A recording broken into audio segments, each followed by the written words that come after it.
창세기 26장을 펼쳐서 읽다 보면 그 땅에 또 흉년이 들었다, 그렇게 시작합니다. 그 이스라엘 땅은 젖과 꿀이 흐르는 땅은 틀림없이 맞습니다. 근데 그 젖과 꿀이 흐를 때는요, 하나님 말씀을 순종할 때 젖과 꿀이 흐르게 되어 있습니다. 그 땅은 하늘의 비를 흡수하는 땅이다. 이 말은 하늘에서 비가 내려오지 않으면 흉년이 드는 땅이다 라는 것과 똑같습니다. 시골에 가면 저수지 밑에 있는 논은 좀 비싸지만 천수다운 값이 좀 싸지요.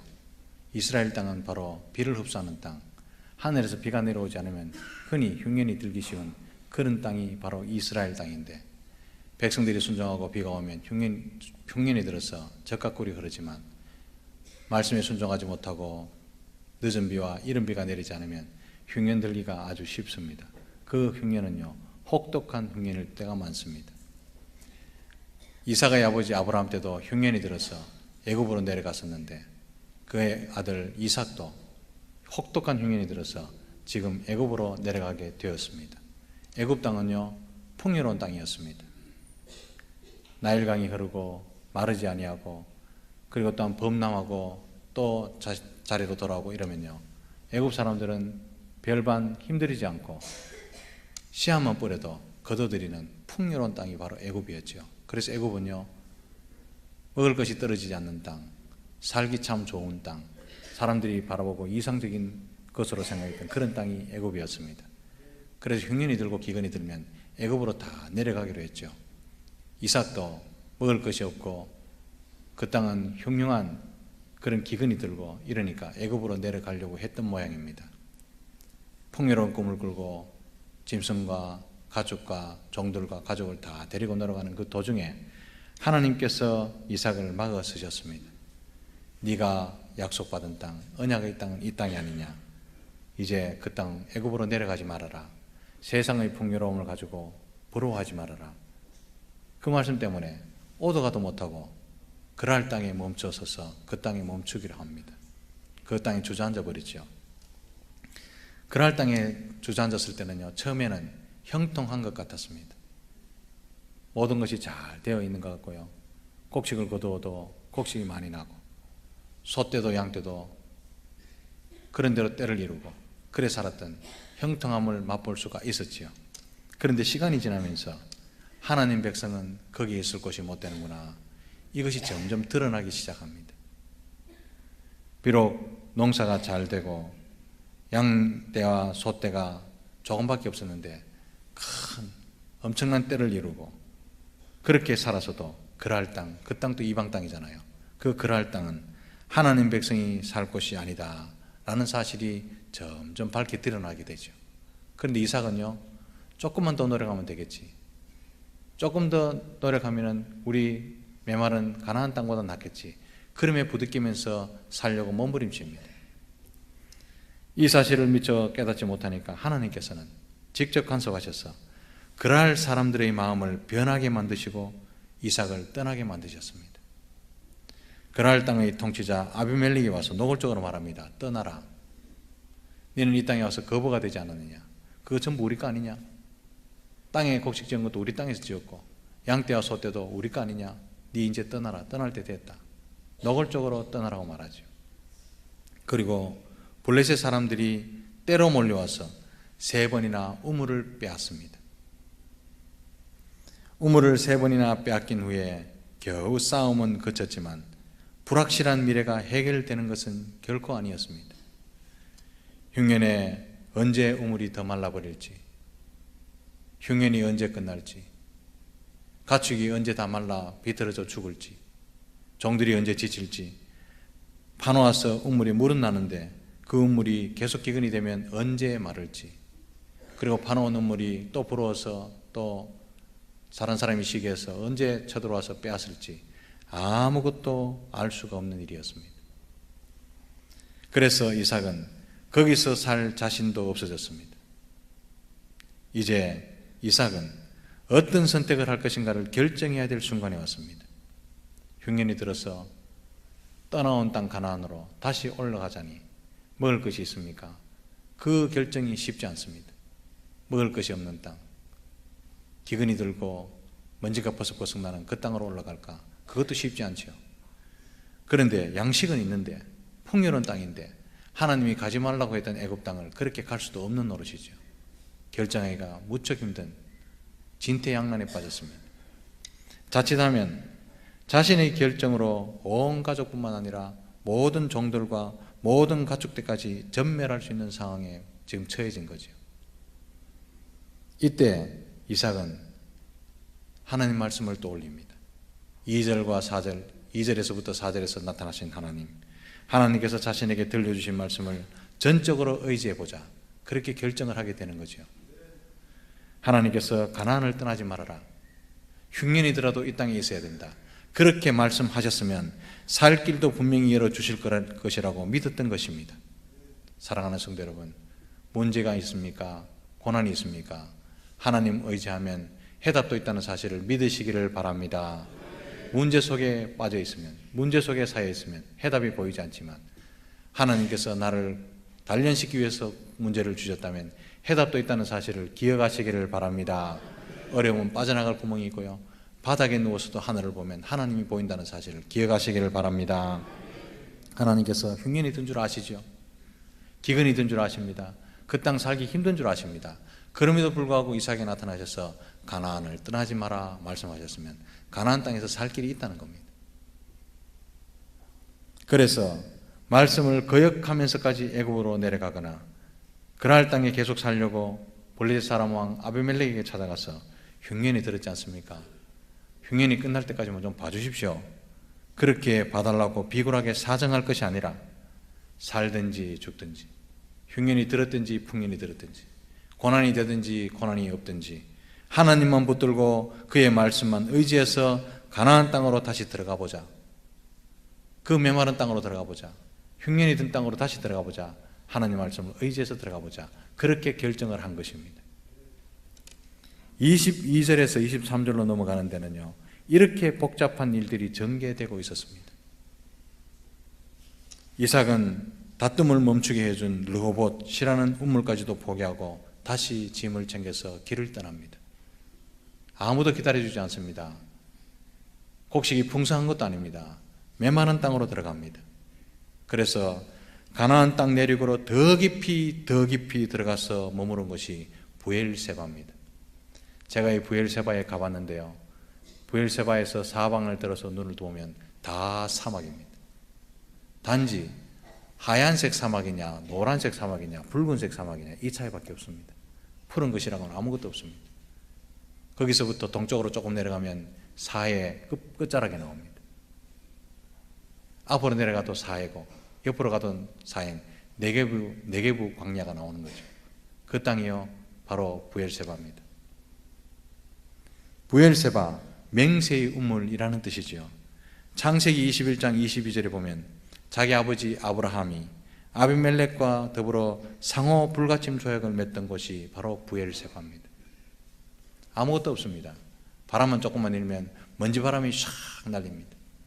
초록색은 찾아볼 수 없습니다.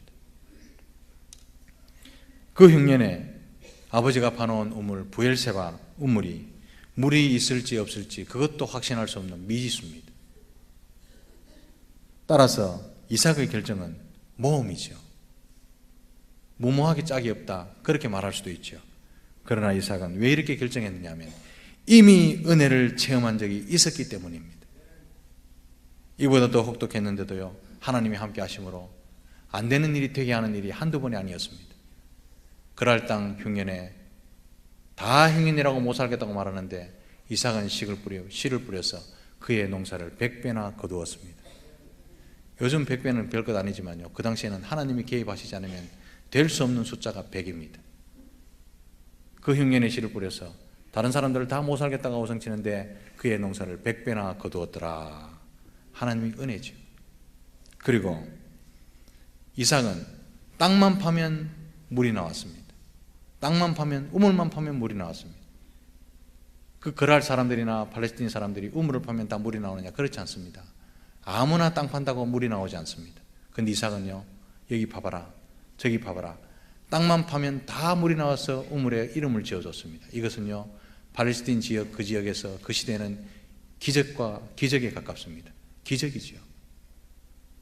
하나님이 간섭하시고 하나님께서 살 길을 열어주시고 하나님께서 은혜를 베푸신다는 은혜를 그는 이미 체험한 적이 있습니다. 사랑하는 성도 여러분, 은혜를 체험하게 하신 이유가 무엇일까요? 은혜의 체험은 바로 믿음으로 모험을 감행할 때, 바로 이런 때에 믿음의 길을 가기 위해서 살짝이 꺼내보는 것이 은혜라는 사실을 기억하시기를 바랍니다. 그게 은혜를 주시고 은혜를 간직하게 하시고 은혜를 체험하게 하신 이유입니다. 믿음의 모험을 감행할 때 받은 은혜를 기억하는 것이 무엇보다도 중요하죠. 사랑하는 성도 여러분, 우리가 받은 은혜가 얼마나 많습니까? 우리는 우리 힘으로 50년을 살고 60년을 살고 70년을 살아오셨습니까? 하나님의 은혜였습니다. 돌아보니 다 은혜라. 우리가 고난을 받고 문제가 있고 지금 견딜 수 없을 것 같은 고난이 과거에도 여러 번 있었습니다. 그런데 하나님 돌아보니 다 은혜가 되게 하셨지 않습니까? 돌아보니 은혜라. 하나님 그 은혜를 체험하게 하시고 그 은혜를 간직하게 하시고 앞으로도 그런 문제가 있을 텐데 그때마다 하나님께서 나를 그때도 살려주셨는데 20년 전에도 살려주셨는데 30년 전에도 똑같은 문제가 있었는데 살려주셨는데 이제도 믿음으로 길을 걸어가야 되겠지. 믿음에 도전하기 위해서 필요한 것이 은혜의 체험이라는 사실을 기억하시기를 바랍니다. 믿음의 훈련, 혹독한 훈련 중에 그것을 꺼내보아야 은혜가 되는 것입니다. 이러한 은혜로 이삭이 확신하게 된 것은 하나님이 나와 함께 하신다. 흉년 중에도 함께 하시고 고난 중에도 함께 하시고 문제가 있는 인생 중에도 함께 하신다는 확신을 그는 가지게 되었습니다. 그래서 남들이 보기에 무모하다, 정말 무모하다 싶을 정도로 믿음을 선택하고 믿음의 길을 지금 옮기고 있는 것입니다. 사랑하는 성도 여러분, 믿음의 사람은, 믿는다고 말하는 사람은 이삭처럼 은혜를 기억하고 은혜를 상기하면서 말씀을 부여잡고 하나님이 가시라 하는 곳은 광야라도 전진하는 사람이 믿음의 사람이라는 사실을 기억하시기를 바랍니다. 이삭은 지금 눈앞에 풍요로운 땅 애굽이 있습니다. 조금만 앞으로 가면요 애굽입니다. 그리고 바로 옆에는 아비멜렉이 있습니다. 아비멜렉에 사정할 수 있는 거리 바로 옆에 있었지만, 그런 기회도 있었지만 말씀에 의지해서 흉년이 들어있는 가나안 땅, 더 고독한 가나안 땅, 고난의 땅 가나안, 그 땅으로 더 깊숙이 들어간 것입니다. 하나님이 가라 하셨기 때문에. 이 자들의 부엘세바에 도착하니, 메마른 땅 부엘세바에 도착하니까 과연 하나님께서 다시 나타나셔서 약속의 말씀을 재확인해 주시죠. 참 우리가 주목해야 될 것이 있습니다. 이삭이 블레셋 땅에서 그 사람들과 한번 살아보려고, 살아내보려고, 잘 살아보려고 블레셋 사람, 그랄 사람들과 부대끼며 살 때는요, 하나님께서는 그에게 아무 말씀 안 하셨습니다. 내 힘으로 살아봐야지, 저 그랄 사람인데 이겨봐야지, 경쟁을 하며 부대끼며 살 때는요, 하나님은 침묵하십니다.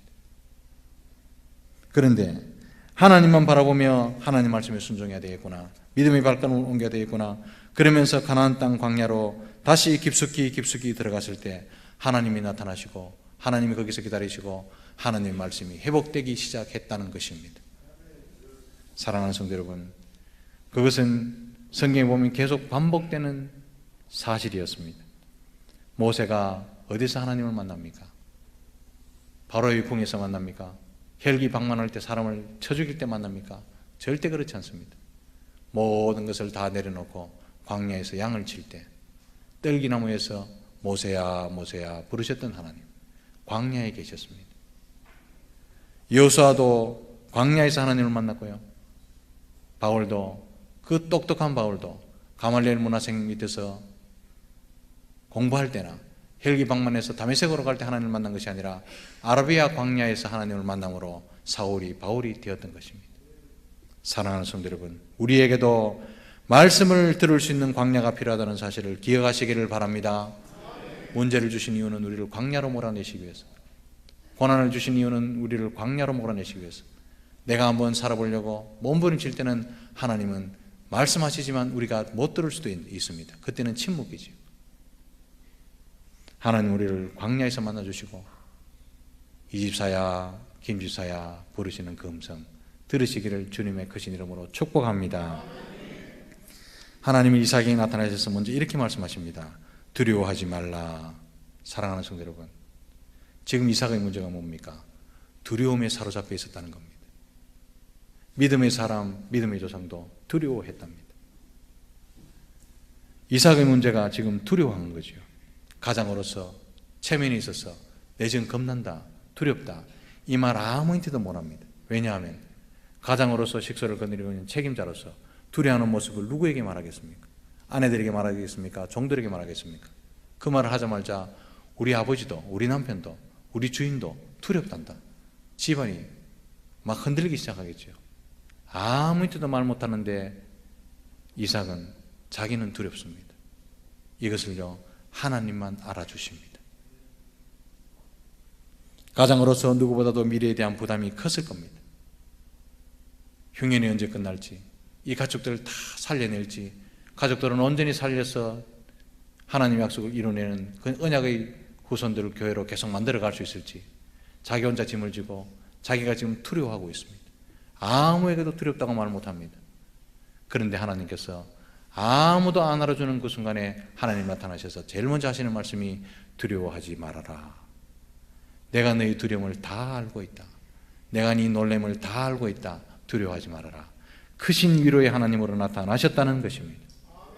이삭은 온유한 사람이지만, 믿음의 사람이지만 굉장히 연약했던 사람임을 알 수 있죠. 그런데 그 연약했던 사람이 하나님께서 붙들어 주심으로 말미암아 믿음이 그를 강하게 붙든 것임을 기억하시기를 바랍니다.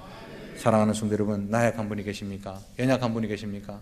나는 배운 것이 없어 기죽은 분이 계십니까? 나는 가진 것이 없어 의지할 데 없는 분이 계십니까? 하나님만 여러분을 붙드시면 나약한 사람도 강하게 될 수 있다는 사실을 믿으시기를 바랍니다. 하나님은 이삭에게 나는 내 아버지 아브라함의 하나님이니 두려워하지 말아라. 그렇게 응답하심으로 이삭을 다시 세우시고 강하게 만드십니다. 이 말씀이 무슨 말씀입니까? 네가 나를 의지했으니 이제 너희 모든 짐을 내가 져주겠다 라는 응답이지 않습니까? 이 응답으로 이제 이삭은 살았습니다. 모든 부담을 다 내려놓습니다. 짐도 내려놓게 되었습니다. 왜냐하면요, 하나님은 흉년보다 크신 분이고 고난보다 크신 분이고 문제보다 크신 분임을 믿으시기를 바랍니다. 사랑하는 성도 여러분, 우리 가운데 인생의 무거운 짐에 눌려서 억지로 버티면서 하루하루를 살아가고 계신 분이 계십니까? 여러분을 억누르고 있는 그 삶의 무게, 여러분의 두려운 짐보다 더 크신 하나님께 여러분의 짐을 맡기시기를 주님의 크신 이름으로 축복합니다. 그게 하나님께서 원하시는 여러분을 향하신 말씀이고 마음입니다. 두려워하지 말아라. 네가 나를 의지했으니 이제 너희 모든 두려운 짐을 내가 져주겠다. 이 말씀 기억하시기를 주님의 크신 이름으로 축복합니다. 그리고 주님은 계속 말씀하십니다. 내 종 아브라함을 위하여 내가 너와 함께 있어 내게 복을 주겠다. 그렇게 말씀하시죠. 아브라함의 닉네임이 무엇입니까? 믿음입니다. 아브라함은 과연 믿음의 조상인, 위대한 믿음의 조상이죠. 그러나 그 믿음의 조상도 따라가 보면요, 실수투성입니다. 비겁하고 비굴하고요, 자기가 살아남으려고 아내를 그냥 두고 나오고, 얼마나 실수가 많았던 사람인지 모릅니다.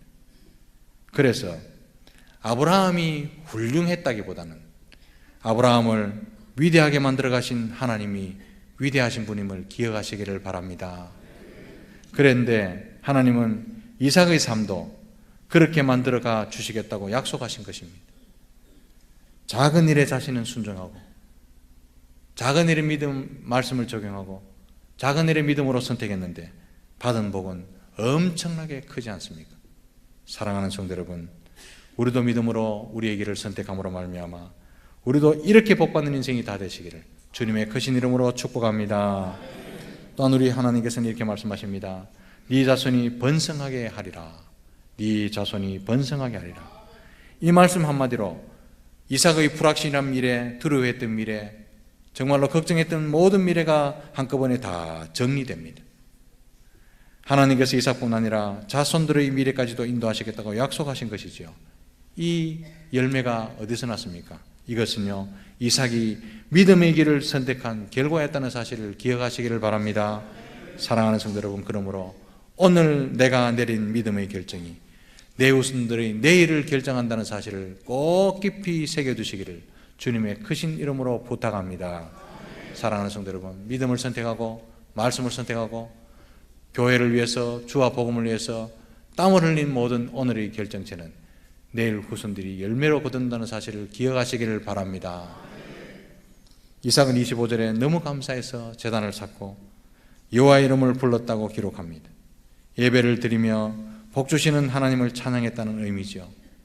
흉년으로부터 시작된 모든 문제, 모든 근심을 내려놓고 기쁨을 회복한 것입니다. 물론 지금 당장 어려움이 해결된 것은 아무것도 없습니다. 지금 당장 모든 것이 끝난 것도 아닙니다. 비가 주룩주룩 오는 것도 아니고요. 살포대기가, 살가마니가 지금 쌓이는 것도 아닙니다. 그런데 문제는요, 지금 어려워도 괜찮다, 지금 비가 안 와도 된다, 흉년이 계속돼도 된다. 왜냐하면 해결하시는 하나님이 나와 함께 하심을 확신했기 때문이죠. 사랑하는 성도 여러분, 함께 하시는 하나님을 인해서 기쁨에 사로잡히는 이 기쁨, 여러분의 기쁨이 되시기를 주님의 크신 이름으로 축복합니다. 사랑하는 성도 여러분, 걱정과 문제에 사로잡힌 인생으로 사시겠습니까? 아니면 함께 하시는 하나님으로 인해서 기쁨을 회복하시며 기쁨에 사로잡혀 사시겠습니까? 기쁨에 사로잡히는 여러분 되시기를 주님의 이름으로 축복합니다. 사랑하는 성도 여러분, 하나님을 의지할 때 모든 것이 회복되는 은혜를 체험했습니다. 이 체험은요, 이삭의 체험만이 아니라 저와 여러분들의 체험인 줄로 믿습니다. 하나님은 믿음의 사람을 한 번도 실망시킨 적이 없으시기 때문입니다. 불확실한 이 시대를 하나님만 의지하는 믿음으로 늘 승리하시는 저와 여러분들의 인생이 되시기를 주님의 크신 이름으로 축복합니다. 기도하겠습니다. 하나님,